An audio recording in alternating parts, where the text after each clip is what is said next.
So I meant to get this video out weeks ago, but I'm sorry guys, I've been tired. Dog tired. I believe that the combination of pencil and memory creates a kind of practical magic, and magic is dangerous. What I didn't realize was how many doors the act of writing unlocks, as if my dad's old fountain pen wasn't really a pen at all, but some strange variety of skeleton key. There is a skull in every man, and I tell you that there is a skull in the lives of all men. They saw it that day, those men. They saw what sometimes grins behind that smile. What our parents tell us when we are small seldom goes ignored, no matter how foolish it may be. People hurt the ones that they love. That's how it is all around the world. Atonement was powerful. It was the lock on the door you closed against the past. And sometimes there is absolutely no difference at all between salvation and damnation. I've done a few things in my life that I'm not proud of, but this is the first time I've ever really felt actually in danger of hell.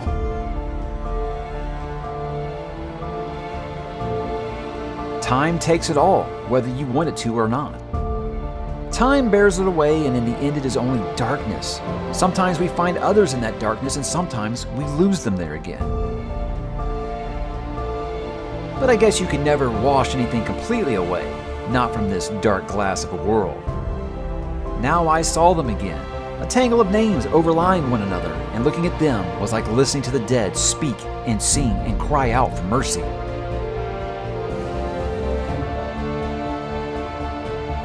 The world turns, that's all. You can hold on and turn with it, or stand up to protest and be spun right off. Sometimes the embers are better than the campfire. It's strange, but it's true. If it happens, God lets it happen. And when we say, I don't understand, God replies, I don't care.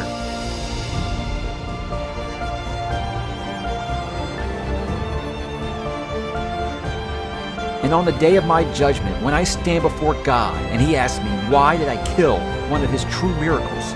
What am I going to say? That it was my job?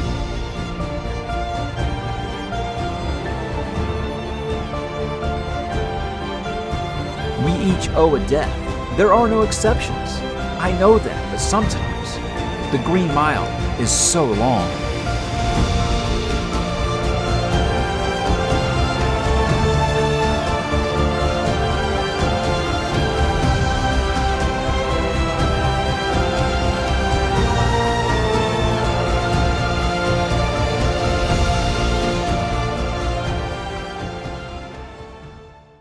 Hey, what's up, bookworms? Mike back to talk a little Stephen King today as we're going all the way back to 1996 and talking The Green Mile, one of his most underrated books, if you can believe that this book is somehow underrated, because I feel like anytime anyone has this under a top 10 Stephen King book, they're underrating it just a little bit. But guys, this was released monthly as 6 serial novels in 1996 from March through August, later collected in the full novel. Usually I tell you what number novel this is, published under his own name, but I forget. I can't keep up with it anymore.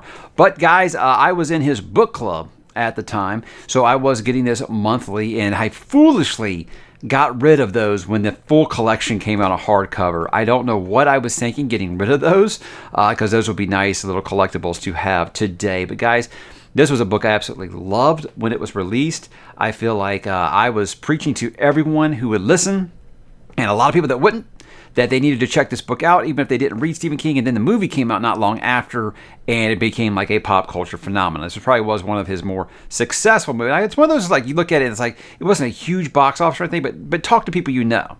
How many people you know that haven't seen the movie? It just seems like one of those kind of movies that, like Shawshank, where it just kind of got popular more over time, and even if it didn't have huge box office success. But everybody knows, I feel like, this story at this time. But this was my first reread of this story, guys, since the original release. So I was very excited to do it. How did I feel about it? Well, I think you can tell already. But for the sake of the format on the show here, let's go ahead and do like usual, guys, and talk about what is this book about. Now, at Cold Mountain Penitentiary, along the lonely stretch of cells known as the Green Mile, condemned killers such as Billy the Kid Wharton and Edward Delacroix await death strapped in the electric chair, aka old Sparky. But good or evil, innocent or guilty, prisoner or guard, none has ever seen the brutal likes of the new prisoner, John Coffey, sentenced to death for raping and murdering 2 young girls. Is Coffey a devil in human form, or is he a far, far different kind of being? There are more wonders in heaven and hell than anyone at Cold Mountain can imagine, and one of those wonders just might have stepped in amongst them. Guys, like it's all the way back to 1996. This is The Green Mile. Now, guys, with this story, I got to talk about what makes it good or bad, and I got to start with the good because, guys, it is almost all good. I mean, this is a spectacular novel. I'm sorry I'm just, not keeping any suspense to how I feel about this book, but I think it's just a beautiful, beautiful book. And I think a reason is because of the emotional journey that King takes you on with this one. I've always said I think he is the best character writer out there. I think it's what always has made his stories go. It's not the big greasy monsters. It's not the scary writing. It's not any of that stuff. It is how he develops his characters and the connection between one or more characters. And I think what he does in this one is he establishes this bond that these prison guards, because let's be honest, a lot of times in a prison story of any kind, prison guards are usually the shitheels. They're usually the really, really bad people. They're not good actors. But with this, I feel like they have this bond with these inmates where they treat them like humans. These are people that are on death row.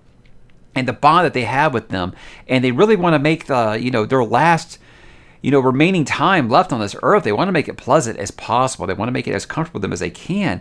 And it was so refreshing to me because even with King himself, you read Shawshank Redemption, the prison guards were awful, So I think it's just standard. So I felt like this was something very different at the time that I'd never seen before, where the prison guards and the inmates have like these incredible, incredible relationships. And then the inmates have these just so many layers to their story. It's more than just, yeah, they did bad things. They probably deserve to be on death row, right? But you get to hear their story. You get to hear about things other than what got them on death row. And I think that's what makes it so hard, when obviously their time comes and they have to walk the mile. I think that's what makes this book so special, is each one has its own story and you connect with them before they go. But I think one of the big overlying themes of the story is miracles and how normal people would react to seeing miracles. Do they buy it right away? Do they think there's some kind of rational explanation? Do they think that there is some kind of, tomfoolery going on? I can't think of a better word. This novel does take place in 1932, guys, and they would say something like tomfoolery in a book like this. But seeing how they react when these just absolutely extraordinary things are going on, and it's just kind of those flying by the seat of your pants things. How would you handle this? I think that's really, really strong. But I gotta say, guys, with this book, the dialogue, King is an absolute killer in this book with his dialogue. His prose overall in this story is probably the best it's been since different seasons. And I think the thing with King is a lot of people will say, well, he's a great storyteller, but his prose leaves something to be desired. He's kind of a schlock writer. I challenge you to read this book and not think that it has some of the most beautiful writing that the man has ever done. I'm not a prose snob. So when I notice it, he's doing something really special, and a lot of it is the dialogue between these characters. You are reading them through tears in your eyes. This dialogue is so good. It's so deep, so heartfelt. You feel the connection that these characters have with each other just because of the dialogue that King is writing. It's so, so good, guys. He really, really does step it up big time in this one. But I gotta say, guys, this also has one of the sleaziest villains in any of his novels ever. I think Percy Wetmore is so relatable, and why he was on my 19 biggest Stephen King villains list is because I think we all knew a Percy Wetmore in high school, someone who maybe was not the tallest of stature, let's put it that way.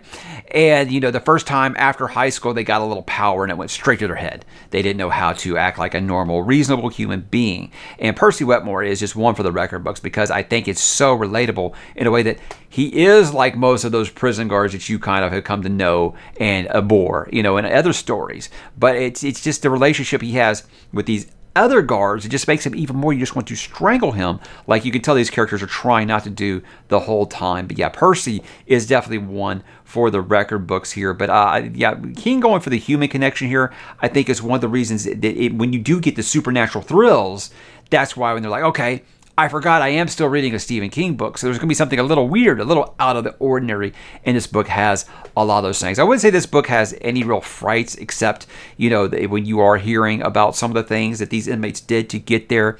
But as far as like the standard Stephen King, he's gonna make you scared to turn the light off, not at all.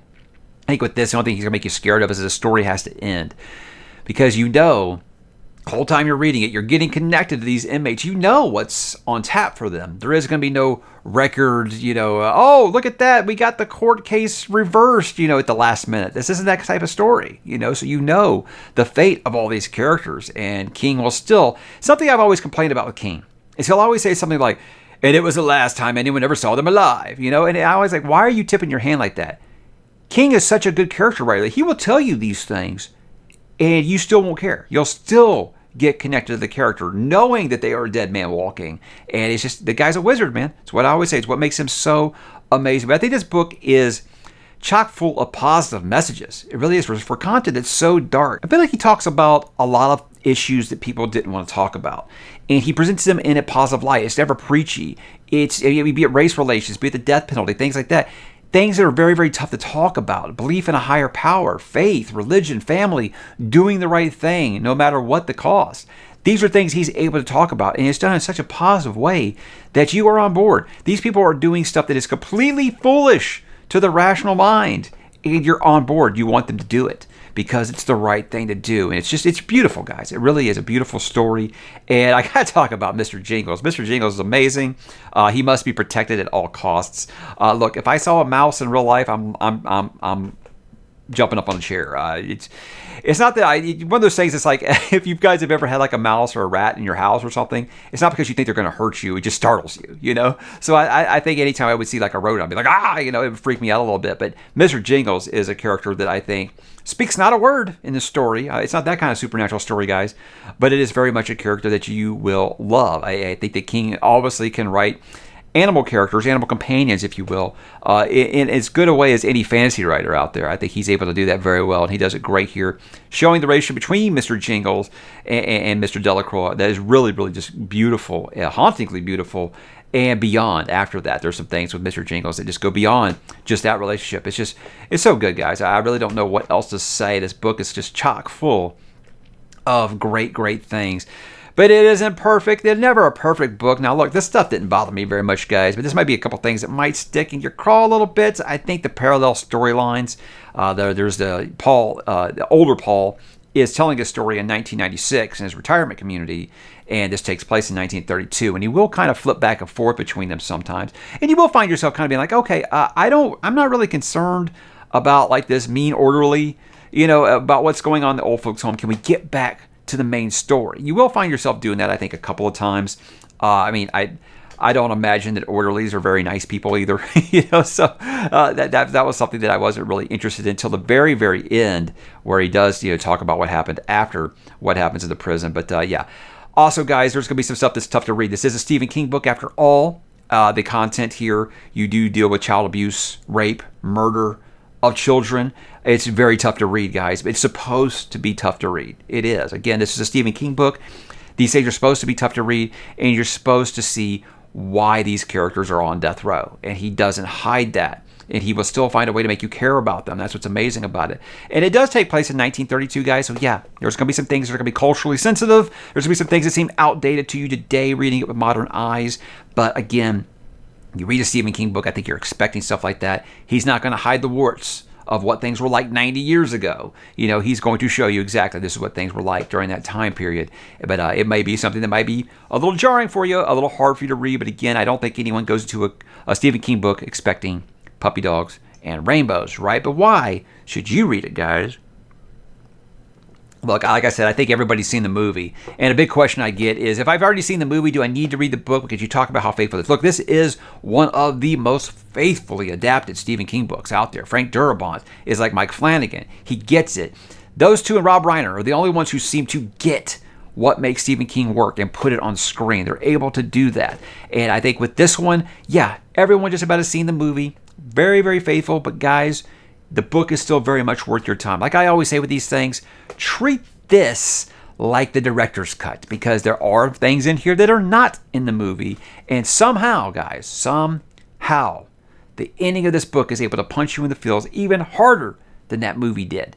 So again, I think that's part of the talent of his writing. It's part of stuff that was excised from the movie, a couple of changes here and there, but the last 20 pages of this, you're going to be wiping the tears away. It's really, really emotional. Let's just put it that way. I won't tell you the differences between that and the movie, but yeah, the ending of this will tear you up just a little bit. But look, this is a just true spiritual and emotional journey, unlike anything Stephen King has written. I think this is probably the most deeply profound book he's wrote, probably since I go back to different seasons, because I think The Body was able to capture so many things, and Shawshank Redemption, about the human spirit, about never giving up hope, and just about the connection between two human beings. I think that's something he really, really captures very, very well here. And guys, if I had a final thought on this, it's just that this is a top 10 Stephen King book. I don't know any way. I don't know if I have that list in my head, but I know when I'm making a top 10 Stephen King books, I don't know how this one couldn't be on it, guys, because if I'm trying to find anything wrong with this book, it's nitpicking. It really is just that good. This is a perfect Stephen King book. There is not anything in it that I would change, except, like I said, that it ends. And I think writing it in that serial format actually really, really made him focus on the story he wanted to tell. He never strayed like he can do in some books. There is no complaining about Chernobyl or this politician or any of that stuff in this book like he tends to do sometimes. That stuff is not here. He is very much focused on his story, and he tells it exactly the way I think it was originally intended. And I think that's what makes it just absolutely beautiful. Without a doubt, guys, one of his best. But I know, guys, you're asking me, what about Multiverse Connections, Mike? Do you have any of those? Can't think of a single one. I mean, outside of maybe John Coffey had The Shine, and I think it's so different, I don't think it's The Shine. I think I have my theories about what John Coffey was, but again, that would be spoilery, so I don't really want to talk about that. But I'll talk about it down below if you want to know what I think my theory is on John Coffey. But yeah, guys, I don't know anything wrong with this book to say that you shouldn't be reading it, and I can't think of any Multiverse Connections to really think about. I mean, I want to say I think they mentioned Shawshank one time here, but this is a penitentiary in Louisiana, so I mean, this isn't even in Maine, guys. So I can't think of any. I hit up my guy Jaime Fuego today to see if he knew any. He didn't get back to me before I recorded this, but if there are any, he'll let me know for sure. But I couldn't think of any, guys. So if you know any connections to the book, please drop down below and let me know. But guys, that was The Green Mile, one of the better Stephen King books out there, and I think it's good for anyone. Even if you're not into Stephen King, I think that you would find something to absolutely love about this book. So guys, The Green Mile. Have you walked the mile? What did you think? Why don't you drop in the comments and let me know, and I'll talk to those dead men walking down below.